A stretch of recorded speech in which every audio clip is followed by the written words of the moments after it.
Am I sharing my screen currently, Steve? Can everybody see that? Yes, you are. All right, perfect. Thank you. And I just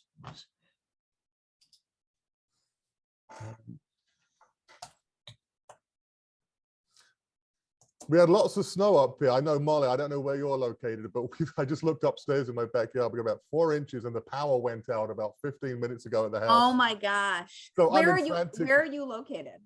I'm up Rochester Hills. Oh yeah, I'm in Farmington Hills, so we also have snow. Yeah.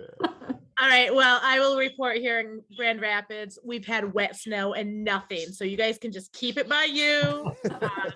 We're gonna keep our warm Great Lakes here to.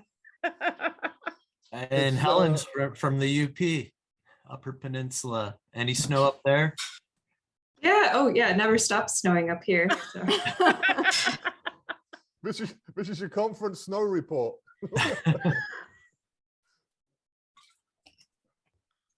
Yeah, so Steve and I were Freddie trying to figure out, okay, if I lose power, how are we going to operate this? And we got some tin cans with string on them, and we're connected if we need to default to the tin cans with strings on them to get the signal out. How long was your power out this afternoon? It was brief. It was 5 minutes, long enough for me to go into full meltdown mode. And call me up.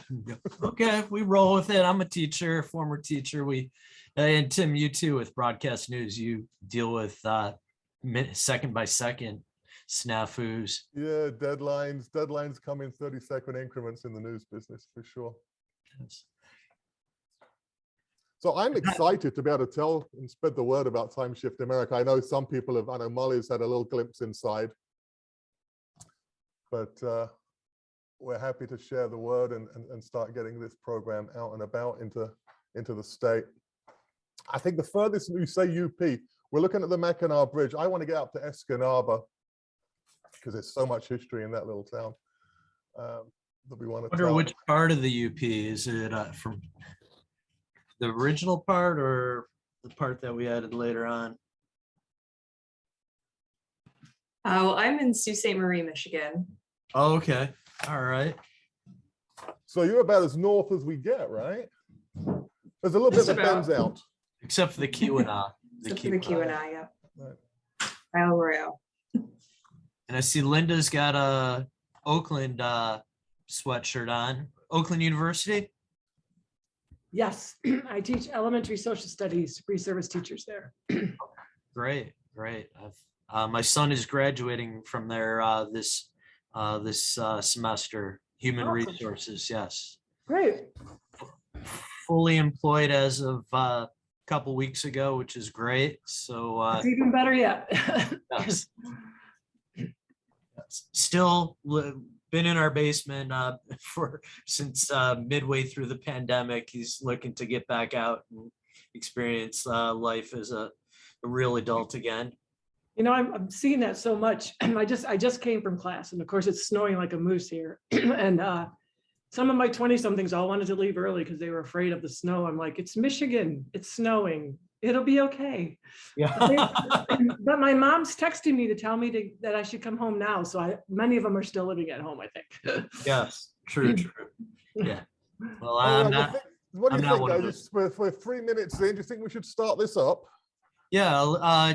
Welcome, Tim. I saw you joined in, and anybody else we haven't mentioned, welcome. I'm Steve Morton, co-host, and Tim is your presenter, Tim Pamplin. And if you're ready to go, Tim, yeah, fire away. Yeah, let's try and move through this. It's so thank you first of all for coming in, and especially to the council for inviting us to present here. Basically, Time Shift America, some know what we're about, some don't. The theme of the conference, of course, is collaboration in changing times. And this is, I think, the epitome of collaboration. It's business, it's education, it's nonprofit, it's community groups. It's the community basically working together with one common goal, and that is for the children, for the education of the students. A little bit about myself, broadcaster, lifelong broadcaster, many assignments around the world, China, multiple trips to Russia, Europe, South America. It's been ever since I was 5. My mother says, you've always wanted to be a TV cameraman, because I was always playing around with my dad's Super 8 cameras. And here I am, had to come to America to make it happen and to realize the dream. So God bless America. I became a citizen 2 years ago. You know, when I came here 35 years ago, the idea of careers and children and family wasn't in the forefront. That happened relatively quickly.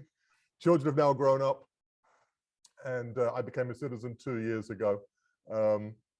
Big proponent of historical preservation, and I'm the founder of Time Shift America, which is a company I formed beginning of last year. My wife is with the Rochester Community School District in the admin building in HR. So she was telling me firsthand about the concerns in human resources and teacher retention and keeping everybody engaged. And so when I was working on Time Shift America, I thought there's got to be an educational component, and that's where Steve comes into. Steve, tell us a little bit about yourself. All right. As I said earlier, semi-retired teacher. I still tutor AP social studies subjects and involved with Hazel Park Youth Assistance. Taught social studies since gaining my degree from Eastern Michigan in 1991. Got my master's in educational leadership from Wayne State University in 97. I've coached baseball and wrestling. And when they sought volunteers to write curriculum, I've jumped at the ask and worked with EduPaths, Discovery Streaming Online, and of course, my home district of 25 years, Hazel Park Schools. And I'm still involved, like I said, with youth assistance, and I continue to want to do more and turning it maybe into a business for tutoring and more cultural outreach, and formed Cultural Education Consultants of Michigan a few years ago. Tim spoke of his wife, my wife of 25 years. She's at West Bloomfield Schools. She's been a frontline administrative assistant for many years there. And we just love teaching. And thank you, Tim, for seeking me out. I appreciate it. Yeah, Steve has been a great asset. He's leading about a half a dozen educators on our education team to make sure that Time Shift America is in compliance with state standards and that we're hitting the right metrics. So what are the goals and objectives of this session? Well, they're fairly straightforward. The theme of the conference is cultivating collaboration in changing times. And hopefully after this presentation, you'll have a better grasp on how collaboration within our communities will result in positive outcomes within the classroom. Promote Michigan place-based education. It's something I'm a big proponent of. Michigan is a relatively young entity, and the history is well preserved and well documented, and will help demonstrate the relative ease of researching place-based education within our home state. Through our research and piloting efforts, we found and will share how students and educators will remain engaged with the TSA modules. It's not just for students, it's also keeping the teachers engaged, and then we'll go on to the parents later and the home life. I know Rep Meyer mentioned that earlier, getting the parents engaged, getting the home engaged in education. Teaching beyond the textbooks is one of our goals and objectives. Field trips, right?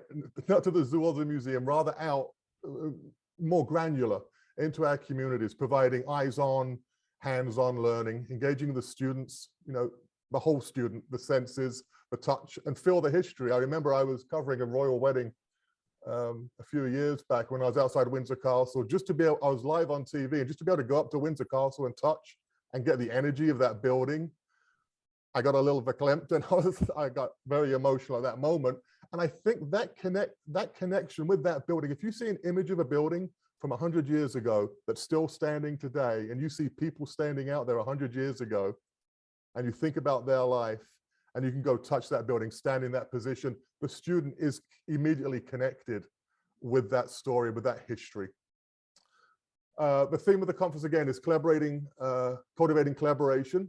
Hopefully after this presentation, you'll have a better grasp on how we do it within our communities, and you'll get some takeaways on how to do it. So enough of that. What is it we do? Well, we create educational videos with rich, authentic activities and assessments. I work on the video side of things, the production. Steve and his team work on the academics and the assessments. These activities and assessments are springboards for educators to build upon both elementary and secondary level Steve will show you around some of those modules in a moment and explain how we collaborate on those activities and assessments. We put a lot of effort into the primary source. From the very beginning, we knew we had to have rich primary source maps, newspapers, photographs, charts. We bring all of those in. Like I said, Michigan is a young state, so there's a good repository all over the state, in your community libraries, up at the state library, up in Lansing. There's lots of resources that you can pull from to bring lessons alive, to actually read a newspaper from 1835 in Lake Orion about one of the founding fathers of this town, of the community, and the issues they went through almost 200 years ago. We bring those into the lessons. They're printable, you can print those off. So we work with libraries on getting those on. Like I say, it's well documented. Students, parents, and educators love the primary source documents. Check this one out. This is on our Ann Arbor module when we're talking about the Huron River. This is actually the first deed to land along the Huron River, land that later became known as Ann Arbor. This 1825 deed signed by John Quincy Adams, you see in the bottom right there, following the Treaty of 1817. So with this document, the students get it. You can print these off, use them. The students can use them in their work projects when they do their student-centered activities. They can incorporate these in. And it follows the life of John. If you go back one, Tim, John Allen and Elisha Ramsey of Virginia and New York in the upper left. Those are the first, kind of like the founding fathers, and their wives both named Anne, and it leads to the possibility of the name Ann Arbor, where it came from. So that's the deed that we managed to track this deed down. We initially came across it at the National Archives. They didn't have a copy. They had a digital copy. We needed to go to the original source, which we found at U of M. They finally found that, and that is now available there. Each lesson module includes all applicable state social studies standards, of course, and something we've learned during the production is that these videos have multi-generational appeal. Going back to what the representative said earlier, getting the parents engaged, getting grandparents engaged, bringing lessons home. We'll show you one in a little bit from Ferndale. It's some buildings that are still there, and the parents may, or grandparents may remember those buildings when they were the Woolworth store and the Kroger store. They're not anymore, but they're still there. So it's bringing the stories home, getting the parents engaged, getting grandparents engaged. Multi-generational appeal is something we have. And to encourage student engagement. We do this by creating content that triggers engagement in the classroom, at home, and amongst the students and their peers. And like we say, cultivating collaboration in changing times, we are building partnerships within the community and engaging the community in an effort of teaching and engaging the minds of the student. It really does take a village. So collaboration, how do we get to this collaboration stage? Oakland Schools Education Foundation, I know Molly Gale is uniquely poised to talk about this, led by John Landis. He's a big supporter of the education/business community collaboration. How do we get the whole community to work together? He was pushing me, he's like, let's do this, let's do this, let's do this. So here we are. Local school districts and ISDs are a goldmine for funding and collaboration in place-based learning. Talk to your local foundation, see who's on the board, talk to those people, and you'll find a wealth of information. Oakland Schools Education was a big supporter, of course. And I had a business idea. It was to do Time Shift America. How do we do this? Well, what we did was I started up the company. I found an educator in Steve, who was keen to help out on this project. And then we went out, and again, Oakland Schools was the first one who I went to John Landis. I knew John before, and he says, let's work on this. Let's do something together. Let's bring this program to fruition. So along with organizations such as Beyond Basics, another a non-profit organization that's focused on literacy. So we've got a foundation, an education foundation. We now have an education non-profit. Did that change? No, it didn't. Okay. Okay, there we There you go. Okay. Beyond Basics is a literacy nonprofit, and they're always looking for partnerships and ideas to broaden their reach. So in this case, as a team, we're adapting our activities to fit into the literacy space. So although this is a social studies program, it's uniquely adaptable and moldable. So in the activities, on the activities and assessments side of things, you can adapt the video content and turn the activities into multidisciplinary. There's economics, civics, literacy. Then PBS came into the picture with the Michigan Learning Channel and other nonprofits. They saw the value in these modules and are ready to broadcast these statewide. So you see what's happening here. We're bringing people in from the community to work on the project, to bring the lesson plans to fruition. Through these collaborations, we've reached out to various foundations for funding sources. And then there's incubators all around the state, different organizations, nonprofits. One that we've relied on heavily here in Southeast Michigan is COAC Detroit. Keep your eyes open for agencies that offer guidance when starting out on your own collaboration journey. If you have a program or an idea of a lesson that you want to create, don't feel like you have to try and do it all on your own. There's lots of people out there willing to help, chip in and get the job done. I did want to give Motor Cities Heritage a special recognition here. They've been a great help. They're part of the National Park Service. Locally, they've been a great help researching, especially the Ford Piquet module that we did, which we have both at elementary and secondary is coming online shortly. So reach out to your local experts. They're always willing to help. And of course, in our case, the many educators across the state who have helped Steve and his team create the best Michigan place-based lessons. As this slide shows, it's a multi-pronged collaboration that's showing results. Before we take you to the website, if there's anybody that you have collaborated with, I know Steve is keen to know about this. If there's anybody you've collaborated with on any of your lessons or projects, just go ahead and type those in the chat so we can see how this is going. How much collaboration is there within school districts, within classrooms across the state? That would be super interesting. We're going to jump right in now to the website. It's timeshiftamerica.com. Feel free to head over there. What I'm going to try and do now is stop this sharing and then go over to, go up to, where are we? Let's go screen share. And we'll go to this one. Share, escape out of there. Okay, do you see this? Yep, so this is the first poll you're going to come to. If you look top right up here, elementary and secondary, we're going to start off on the elementary modules. I suppose right off the bat, we should, let me see if I got my sound enabled here, and we'll show you a quick time shift. Yep, there it is. Okay, good. So what we'll do is we'll show you a quick, this is, all the elementary videos are 5 minutes. We figured that was the mark. Secondary, 10 to 15 minutes. So what we'll do is we'll just click out of that. We'll go to Ferndale. This is the Ferndale piece along 9 Mile Road. Thumbs up if you can hear and see. Perfect, thank you. Welcome to Time Shift America, as we take you on a journey to a time and place in Michigan's past.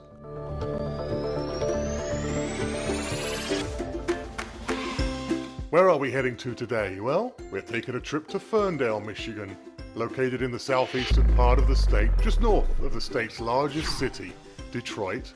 As we zoom into Ferndale with a current population of about 20,000 residents, our destination becomes clear. We are looking at one of the city's busiest streets, 9 Mile Road, just west of Woodward Avenue. Now known locally as fashionable Ferndale, we see some trendy little retail stores along 9 Mile Road. There's Crane Optical for eyeglasses, Found Sound, a music store, and one of the many tattoo parlors located within the city. So, as cars and trucks move people and goods from place to place across the community, let's time shift back almost 100 years to 1928 and see what stores once occupied this brick building with its timeless, multicolored tiled rooftop. As the modern stores and cars fade away, we see the cars of the 1920s and some of the stores that were important to the needs of residents of this newly established and growing city. You can see an F.W. Woolworth Co. 5 and 10 cent store and a Kroger meat and bakery store. In our research, we have found that in 1883, Mr. Barney Kroger spent his life savings of $372 to open a grocery store in Ohio, the state to the south of Michigan. His store allowed for people to buy meat, breads, fruit, and vegetables all at one place. Back then, people had to go to the butcher's for meat, the bakery for bread, dry goods stores to get their sugar and flour, and a separate store for fruits and vegetables. Mr. Kroger's one-stop grocery shop was such a hit, Kroger stores spread across the country and became one of the most popular grocery store chains and can still be found right here in Michigan to this day. Another successful businessman of the time was Frank W. Woolworth of New York State. Starting as a store clerk, he came up with some unique advertising ideas that are still with us today. He would set up display tables and shelves so shoppers could see, touch, and examine the items before buying them. He also put advertisements in newspapers and in the store windows to get the attention of people walking by. Most importantly, he set the prices of items in his store at either a nickel or a dime. Thus the name for his newly business, F.W. Woolworth's 5 and 10 cent store. Other nickel and dime stores opened, however his was the most popular. By 1979, Woolworths became the world's largest retailer with stores in many countries. These two stores were important to Michigan, and especially the residents of Ferndale. Looking at this bar graph, we can see that the population of Ferndale grew rapidly during the 1920s. During this time, the residents of Ferndale voted to become a city, and in 1927, the Oxford Leader newspaper reported that the village of Ferndale was now to be known as the City of Ferndale. Why did people choose to live in Ferndale, a growing suburb of Detroit? Let's look at the picture again. The clue is in the cars. Detroit, known as the Motor City, was on its way to putting the world on wheels. Automobile companies such as Henry Ford's Ford Motor Company began using assembly lines to produce thousands of affordable cars in nearby Detroit and Highland Park. So as auto workers and their families moved to the newly growing city of Ferndale, people needed food and supplies for their homes, and Mr. Kroger and Mr. Woolworth's new idea of selling made for quick, one-stop shopping. So as we depart 1928 and head back to today's fashionable Ferndale, we owe thanks to two pioneers of business whose ideas remain a part of our community to this day.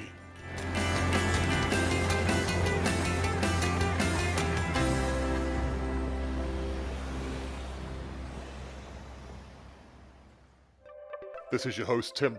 Okay, so that is an elementary module. There's about 30 seconds left. This is called the PBS tag. It's so Michigan Learning Channel there's something there for the audience on MLC to go off and scan the QR code for the activities, and they'll be hosting all of that on there. So that is an elementary video. Steve, well, let's go over to you to talk about some of the activities and assessments on the education front there. Sure. As I get my screen loaded, any thoughts from anyone in the audience on that video that you just saw? Thumbs up, 2 thumbs down.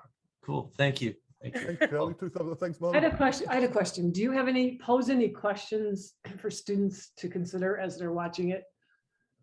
Steve will be talking about that, sure. Oh, okay. In a sense, yes. Our secondary is much deeper in educational activities. For the Michigan Learning Channel, they wanted 1 or 2 takeaways for parents, guardians, grandparents to access. And as we're building up our library of videos and activities, this is where we're seeking deeper collaboration, especially hitting on literacy, one of the state and Oakland schools' goals to improve literacy. So anyways, I'll share screen and you'll see what we have, and we'll go from there. Let's go. Okay, are you guys seeing the elementary time shifts, Tim? Yep, we see that. All right, so here we've created 6 so far. I'll show you a sample of a few of the activities and guides. Since you just saw Woolworths, I'll take you to the original photograph, which is high def. or high resolution. And, if an activity I used to like to do with photographs, whether it's junior high, high school, and you can do elementary, break it down into the four corners. What do you see on the left lower corner, the right lower corner? And I'm not going to spend too much time with you guys here. However, it leads to questions of what you see. And in the video, you saw Kroger. It combines the meat, the dairy, the baked goods, the produce. And if you go down the street of 9 Mile in Ferndale, you have a bakery, you have a dry goods store, which many people said, even adults said, I did not know what dry goods was until we watched the video. And so you can even see the anniversary sale going on at Woolworths. Leads to a lot of discussions there. And then if we were to click onto the lesson guide and standards, here you get a 3-paragraph summary of what's going to be in the video. You got the QR code that Tim spoke about. It'll lead you back to this page, the QR code. And here you get a summary, you get the applicable social study standards. Even though we geared ours for 2nd and 3rd grade, it can be geared towards the 4th and 5th grade social study standards and content expectations. And here's just a sample of what is very applicable. History, they all deal with history. This one has some good 2nd and 3rd grade economics. And you have some civics and government. And of course, geography. Geography is pretty big, especially when speaking about place-based education. And then our activity, we would click on the activities. I'm clicking on actually the answer key, just so we can knock out 2 for 1 here. And the activity is taking a Kroger ad from 1955 and looking at it and answering a few questions here in this chart, the price of green beans, orange juice, and so forth, and finding out what the current prices are today. And just you can click on it, get the full image, which is here, and you can inspect what they sold 60 some years ago. And here, catsup is what, of course, slang for ketchup. And some of us might remember the colored toilet tissue. Anyways, I won't go down that route. Back to the activity.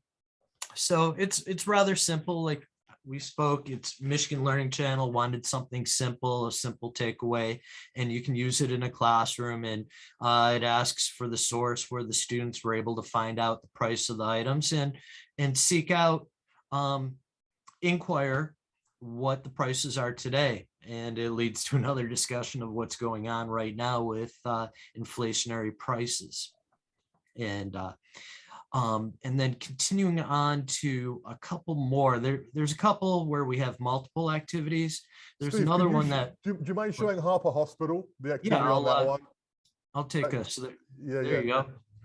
It's Harper Hospital. Tim, what year was this? 19? Well, it dates back to the Civil War. What year is this The original photograph? Harper, this was early 20s. Early 20s. Okay. And we have an activity that goes along with it. I'll make it a little bit bigger here. These are screen grabs from the video. If you were to watch the 5-minute video, it talks about history of Harper Hospital, from a Civil War hospital in Detroit to nurses from Harper Hospital traveling and working with soldiers in World War I and World War II. And the activity it's all lowercase. This would be all lowercase, and we ask the students to capitalize or circle, underline the words that need to be capitalized. Fairly easy activity. However, there's a lot to it, and a lot of history going on in there as well. This was an activity it was a collaborative effort. Going back to the collaboration, this was a collaboration between Beyond Basics and their literacy program, helping the students in the literacy gap. They can watch the video, and then we can just get into punctuation, capitalization, of things like that with this. So when we say multidisciplinary, this is how it fits into that. You can watch the video, but from the video, it's a springboard to many other disciplines. Go ahead, Steve.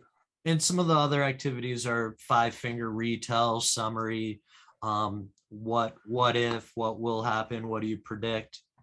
And because we're short on time, you can explore at length after the conference today, and come back at us with questions and inquiries. Here, secondary time shifts.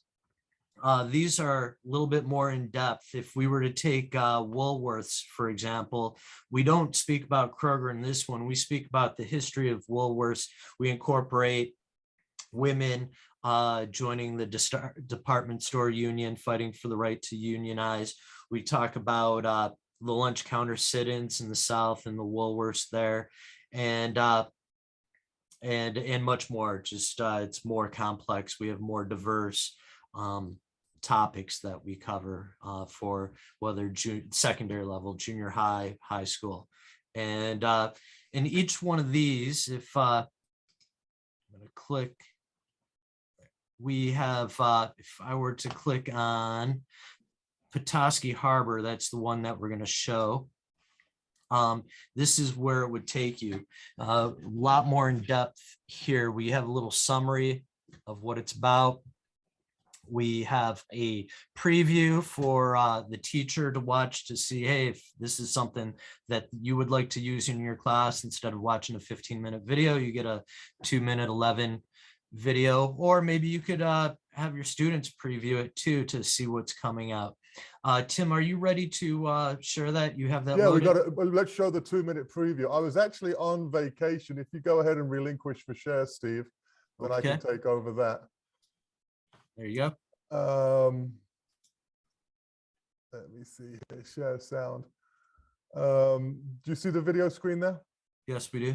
Okay, so this is Petoskey, one of my favorite cities in the state of Michigan. I just love that place. And when I was researching and we were working on the research, the pre-production of the piece, what came to mind was everything was so, it was tangible. We look at that Woolworth piece in Ferndale. You could actually go there now and be in that space, right? And then you know the backstory of people who worked there, how they lived, how it came about, those Model A's, those Model T's that were sitting outside the store in front of that building. It immediately puts the student in that place, okay? So they are now invested. And then again, one of the things we do is postcards is an activity that we have. The students can write postcards home. It's a postcard from the era. Remember, in the early 1900s, postcards were the Twitter and the text of the day. People would write short notes and it would go 20 miles down the road, little updates, things like that. So we actually have got a line on a lot of postcards that we use. You can get them, go onto eBay, find a postcard from Grand Rapids or an antique Grand Rapids postcard. Get these, you then own that image. You get allowed then to photograph that image and reproduce that image because you own the original. You can then create little postcards and the students will fill them out. They can put themselves in that time and place, send them home.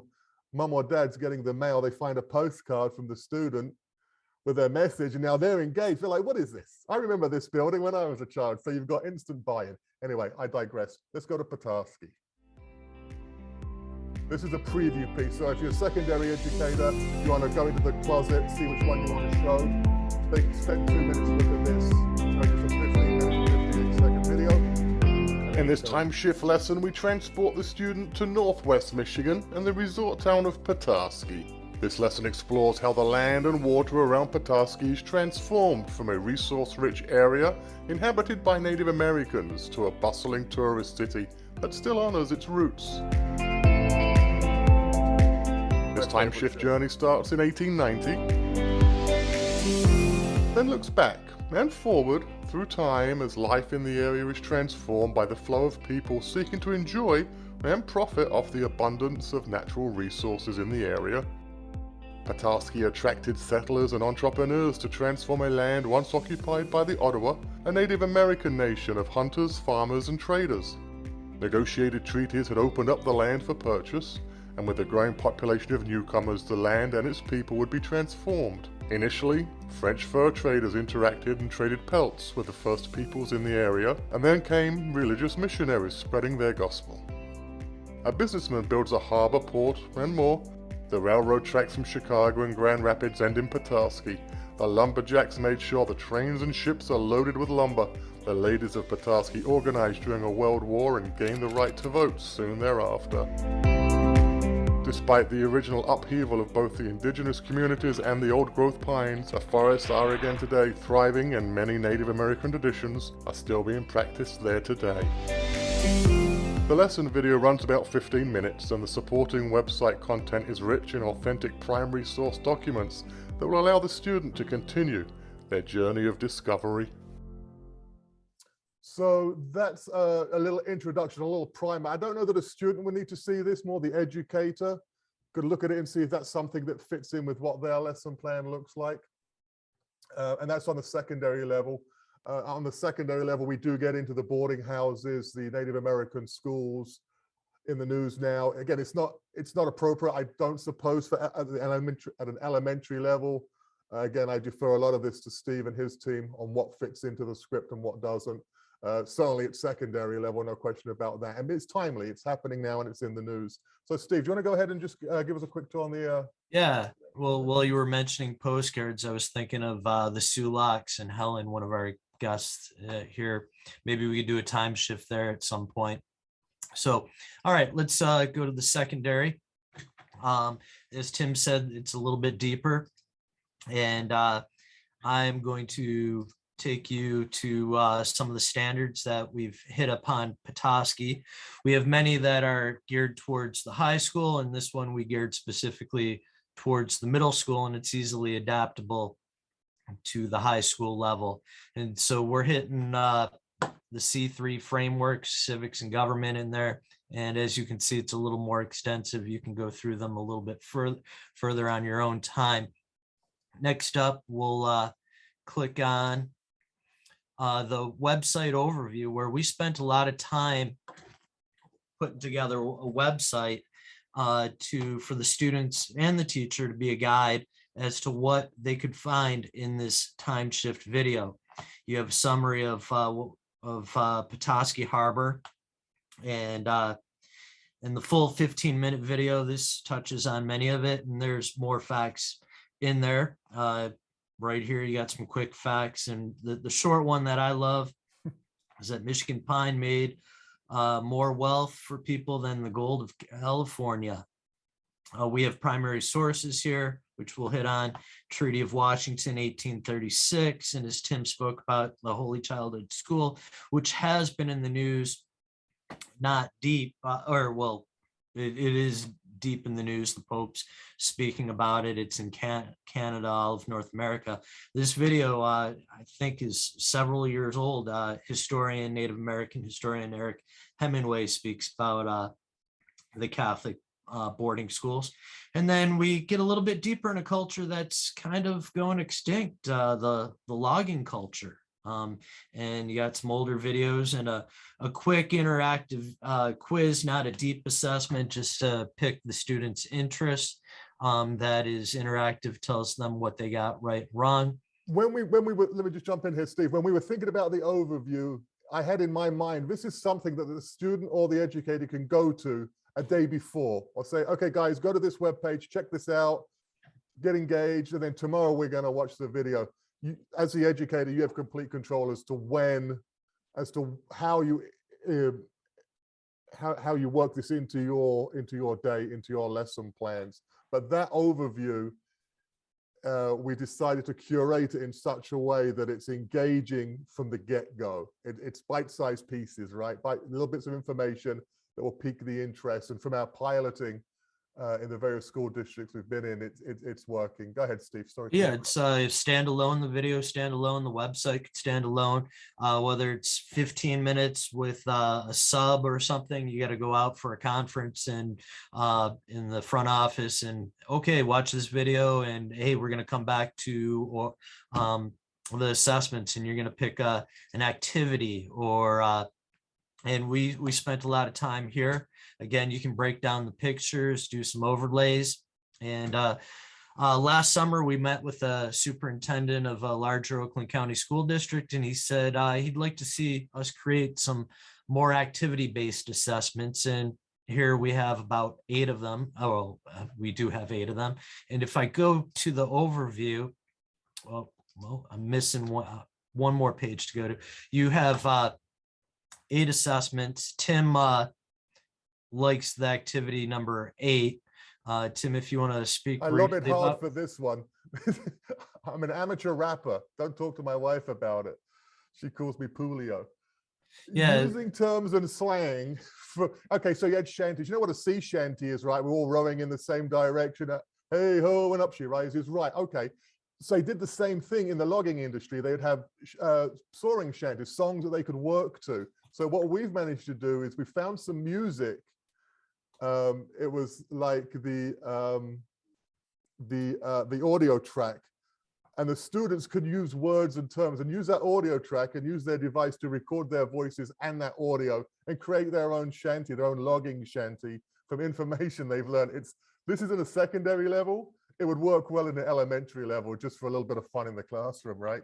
Create your own sea shanty, soaring shanty. I do like number 5. It definitely addresses the C3 framework, where you address policymakers and you give them suggestions to alternative resolutions to deal with an environmental issue, which is always in the news. And then we have extensive short answer questions. Not that they all have to be done. You could have students tackle a few individually or as a group. We have some mapping activities with a map. You have some writing activities, some math and graphing activities, topics for further research, and a little bit deeper metacognition moments where they think about their own thinking about while watching the video and what interested them, and follow up questions. And then let me close that out. There is one thing I want to click in. Here we are, lesson guide. I would not just show a video without knowing what's a part of that. And here we tell you what's part of it. Here's your assessments, got your 8 activity-based assessments and so forth. The website, we have some terms that we thought were appropriate to learn a little bit deeper about. And then we have in chronological order of the video. So as the video goes on, this is how it goes. You have the Native American roots. We speak about Chief Pettisega, the transformation of the culture, Michigan population growth, and so forth. And of course, we do get a little bit deeper, and we wrap up kind of on a high note with Chief Pettisega, his statue erected and still overlooking Little Traverse Bay. And so on the secondary pages, you will also find all, I say all, 90% of the primary source documents that we use in the video production. yes, let's go there. Yeah, if you just scan down there to supporting docs, Steve, real quick. I'm seeing we're running short on time. We timed this out early and we came in at 30 minutes, and now we're about half an hour behind schedule because we get so engaged because we love it so much. So we just want to talk about it. This is a primary source Steve is looking at. So you remember that video, that picture in the video when it loads up. Iconic picture, it really is. You see how high def it is. So you can print these off, you can make posters, they can incorporate that into their digital assessments and activities that they're working on, and all that is available. And then there's also for further research where we'll have maybe the entire census for 1930 for the area, and you can go in and look around that, and the students can use these in their activities. You can use them in things that you build up for your lesson. Sorry, Steve, didn't mean to jump in there. Okay, no worries. All right, so we'll go back to the presentation. And if Tim, if you could give me a moment to get to the slide here. Is this where we Well, left? we only have 7 minutes left. Okay, well, I'll Can you- just, can you get through this? yeah, definitely. And if So there's any Q&A at the end, we'll leave a couple of minutes. I'll a minute per slide or less. So anyways, we hit upon the frameworks, the standards. We've shared this out with students, teachers, administrators. We've gotten some really good reviews. And in fact, Lori Irby, of the Michigan Geographic Alliance, who's presenting right now in another group, she thought the length of the videos were perfect. She loved the maps. We are aware of the Bell framework, building equitable learning environments, and our lessons definitely touch upon diverse, equitable, and inclusive curriculum and authentic people. If you go to Flushing, we have Joe Gage and Mother Moots. You learn a little bit more about them. They're great people, authentic people. Here we have, we're working on place-based. That's the theme here. Why is place important? Hey, our first question to you was, where are you from? And we find place is a prompt for memory. It's connects people and cultures through time. And in fact, in Michigan Social Study Standards and C3 framework, it's mentioned over 150 times combined. You have a quote from Eudora Weltley. Like we said, it's multidisciplinary. Here's what Time Shift America can do. These are the 5 levels of place-based education. We can have guests. We can have virtual guests. You can bring in guests. You can do field trips. You can go touch the building, as Tim said, and we can go deeper with investigations. And even in the summertime or on break, or maybe during another pandemic, hopefully not, you send students out to places on their own individually and do their own research. And here, this illustration from Teton Science Schools, which has been doing place-based education since 1967, demonstrates the focus on student-centered learning within the community, leading to deeper understanding and engagement while building personal, social, and emotional connections. And here, there's multiple components that Time Shift America hits upon with its unique, flexible, and dynamic approach to instruction. Our modules are easily adapted to state and district curriculum.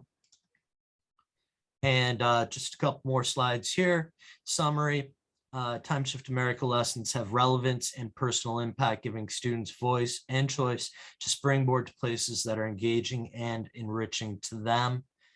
And finally, we ace the long-term outcomes of place-based education through student agency, community collaboration, and equity, as these connections and collaborations beyond the classroom will persist as we guide students into becoming lifelong learners through these connections. And lastly, I'm sure many of you are familiar with world-renowned expert on integrating technology in the classroom is Dr. Ruben Pentadora and his SAMR framework for utilizing technology as an effective learning tool. Time Shift America is able to incorporate technology into student-centered learning while attaining the highest levels of this framework, modification and redefinition, where learning is transformed and redesigned. Even this conference allows for modification of what seemed inconceivable a few years ago, and yet we're all doing this together right now in our homes and offices. Together with teachers and resources across the state, we can continue to collaborate, engage, motivate, and immerse students in higher level learning from the already proven basics and beyond, redesigned and redefined. Thank you, Tim. Well, thank you, all. Steve. And thank you, everybody. Look at that, 6:28, 2 minutes to spare. It's a producer's dream. Open it up for I did want to mention this before we open up for questions. Talking of collaboration, go ahead and stop your, yeah. Okay, leave this screen up, Steve. This is perfect. We want to get this out. We want to get it into schools, into classrooms, into homes. So what we've decided is today, with this conference going on and for this week, we're going to open this up to you, to any educator who wants to use it for the rest of the school. If there's anything in here you can use, utilize, rework, get it into your classroom system, feel free to do so. Shoot me an email personally. You'll talk to me, tim@timeshiftamerica.com. I will then get you a one-sheet PDF on everything you need to know. It's all open. What you won't get is you won't get the answer keys. I will be giving you a pass. When you email me, that will be on there, the password, because some things are locked down for obvious reasons. So we will get that out to you. We'll give you a little introduction on how to use it, some bullet points, contact information for me and my team, and for Steve and his team. And we want to know we want some feedback in the world of collaboration. Send us some feedback. If you've got a place in your community that you think is worthy of a time shift, let me know. We're always looking for road trips. We'll come up there, we'll do the research. We'll turn your firehouse. We'll send your firehouse back 100 years or whatever. Flint, we'll check out the Flushing piece. Annie, we just wrapped up the Flushing story, just short distance from Flint, and that was a great piece. So go ahead and check that out. Shoot me an email if you want to get engaged and collaborate with us. Would love to work with you. And the goal is to try and push this out into the school districts in the next school year. So thank you very much. Any questions? I don't know how we would do this. You're welcome, Linda. I don't know how we would do this now. If everybody just opens up their mic and asks questions. Yeah, please. Yeah, go ahead, Kelly. I just had a question for the collaboration part of it and the, finding the things. Have you reached out to some of the small local historical societies? I'm just thinking like in Saugatuck, I mean, they have great rich history down there and a lot of friends with a lot of time on their hands. So I didn't know if there was anything that you had that maybe we could present to them to help you guys out with that, because as of now, it's a lot, the east side and Grand Rapids kind of needs more for us here. I absolutely agree. We are basically a year old, and we had to get, we wanted to produce every single day and produce and produce and produce. We are Now we're getting it slowly out. calling out. We want to make sure that we're on the money with this project. We want to make sure that we're hitting the points, and we need to be where we need to be. Now, obviously, there's nothing stopping any of you going out and producing something like this. Talk to Saugatuck Historical Society, say, hey, let's create a project together. Call me, email me, or whatever, get me engaged, and we can help facilitate that. Absolutely. I mean, we would add that story to the website, so the library would continue growing. So it's not We have a just the teacher- place. Go ahead, Steve. We have a teacher time shifting their class from beginning to end and having them time shift remodels on their home or a puppy that someone got during the pandemic.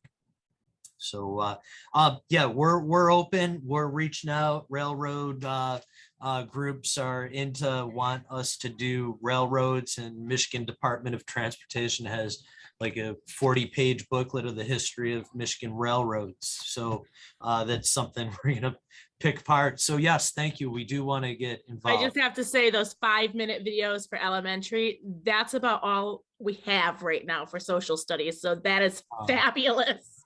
Good. Thank you. Thank you very much. Steve, can you stop screen sharing so I can see if anybody else is flagging or waving their hands, because I can't, all I can see for some reason is 2. Yeah, we have about a minute before we're going to be kicked out. Okay, of the Molly, conference. thank you. Thank you, Molly. Thank you very much. I appreciate Tim. you. Tim Constant, if he's still here. I am, yes. Thank you. You're Clarenceville still, is that correct?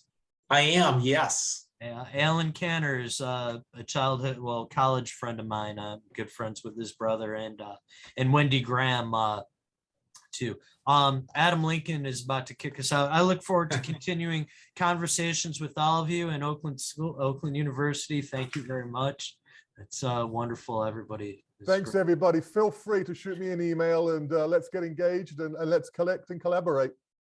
Bye, everybody. Thank you. Bye.